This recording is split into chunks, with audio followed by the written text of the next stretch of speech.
Again, guys, that's the same Comedy Central Dawah who also threatened the apostate prophet live on air during that debate. There's, of course, a very big irony here, which is that today I was actually supposed to have this debate with a Muslim debater by the name of Comedy Central Dawah. And Comedy Central Dawah threatened me halfway through the debate, through the last debate, the first debate, and also made this this sign here and said that he would be here to kill me. So, or to, sorry, take me out for coffee. That's what he said. Your religion also commands that apostates like myself should be executed. So 100%, yes. Your religion also commands that apostates like myself should be executed. So 100%, yes. When I see you in February, For this upcoming debate conference, both AP and Central Dawah will be there in Newark, New Jersey. Say it with me. Newark, New Jersey. Say it with me. when I see you in February, I swear by Allah. Okay. AP, when I see you in February, you're going to be plastered everywhere on social media. That's my word in front of 1.4 thousand people. whoa, what does that mean? When I see you in February, Whoa, you'll see. What does that mean? You'll see. What does that mean? Explain to us. You'll see. It sounds a little Explain bit to us. weird. No. I'm going to take AP out for coffee.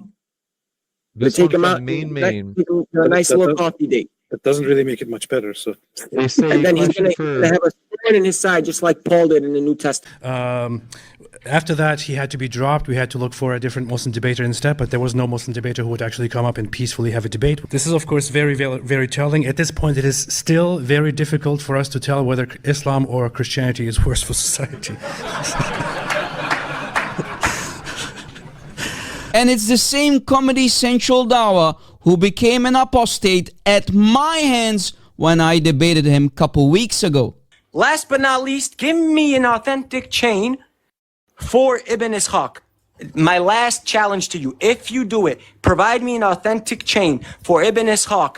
How many people? 276 people watching. I'll apostate from Islam right now. All you got to do is provide me an authentic chain for Ibn Ishaq. That's it.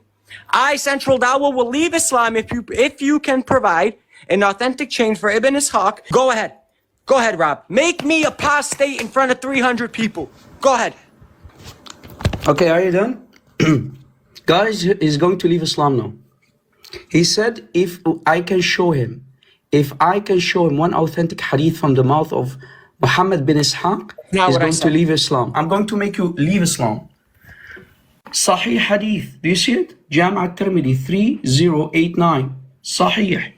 What does it say? Muhammad bin Ishaq in the chain of narration. Good job. One authentic hadith and you leave Islam. Yalla. Say Muhammad is a false prophet. Open your mic. Say that Muhammad is a false prophet. Go ahead. But then later, this non-Arabic speaking clown, Comedy Central Dawah, humiliated himself once again on TikTok. Watch. Aisha didn't hit puberty though.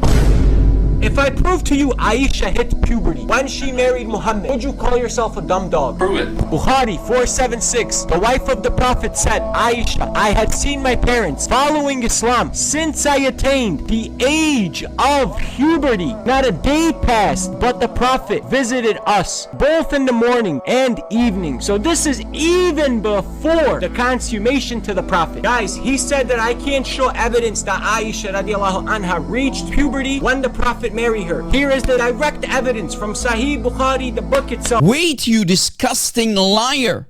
Nowhere in Bukhari 476 does it say that Aisha reached the age of puberty when your pedophile prophet mounted her at the age of 9. You shameless deceiver. What Bukhari 476 actually says that she attained the age of intelligence, which means she started to finally understand her parents. As you see, Comedy Central Dawah used a false translation. And here is what the Arabic literally says. أن عائشة زوج النبي قالت لم أعقل أبوا إلا وهما يدينان الدين, which means I did not understand my parents until they followed the religion, i.e. the religion of Islam. So what has that to do with her age of puberty? You absolute airhead. Go learn Arabic, you Bosnian boy, and stop deceiving your gullible Muslim audience. You Muslims have no shame. But then again, what can we expect from these trashy dawah girls except taqiyya? And always remember, without lies, Islam dies. But I'm sure you're now interested to know how old Aisha truly was when she finally reached the age of puberty. Now let us do some investigation together.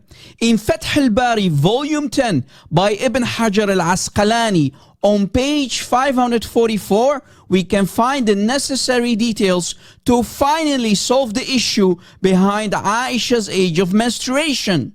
On page 544, we read that Aisha says that Muhammad came back from the conquest of Tabuk or Khaybar, and he found Aisha playing with her dolls, and he asked her, "Oh Aisha, what are these?" Aisha then answers, "They are my daughters." Aisha was allowed to play with dolls because she did not reach the age of puberty yet. This is very important. And we also read that Aisha was 14 years old during the conquest of Khaybar. Remember, Aisha at the age of 14 was still allowed to play with her dolls, meaning she did not bleed yet when she was 14. And if we continue reading, we see that Aisha reached the age of menstruation during the conquest of Tabuk, which makes her 16 years old. And this refutes anyone who falsely claimed Aisha reached the age of puberty in Khaybar. That's a lie. Aha! Wait a second. I want to make it more clear for everybody who's still in doubt after what we just read. Aisha started to menstruate at the age of 16 and not a single day before the age of 16. Here is more. All the biographers agree that Muhammad consummated the marriage with Aisha in the Islamic year 2 Hijri, which means 623 CE. Remember, that means Aisha is 9 years old here according to Sahih al-Bukhari. The conquest of Tabuk was in the year 630 CE. Now, to find out how old Aisha was when she finally started to have her menstruation period, let us do some calculation. Muhammad consummated the marriage with Aisha in 623. The conquest of Tabuk was in 630. There is a 7-year difference between the consummation of their marriage and the conquest of Tabuk, which means Aisha was exactly 16 years old when she finally reached the age of puberty. In other words, when Muhammad had sexual intercourse with Aisha, she was 9 years old. She was still a baby girl who did not bleed yet. And that's why she was allowed to play with her dolls. Again, notice Aisha reached the age of puberty in the conquest of Tabuk at the age of 16. And certainly not at the age of 9 when Muhammad consummated the marriage with her, as the Muslims want to convince us. As you see, we finally solved the puzzle. Thanks for watching. Have a nice day and God bless.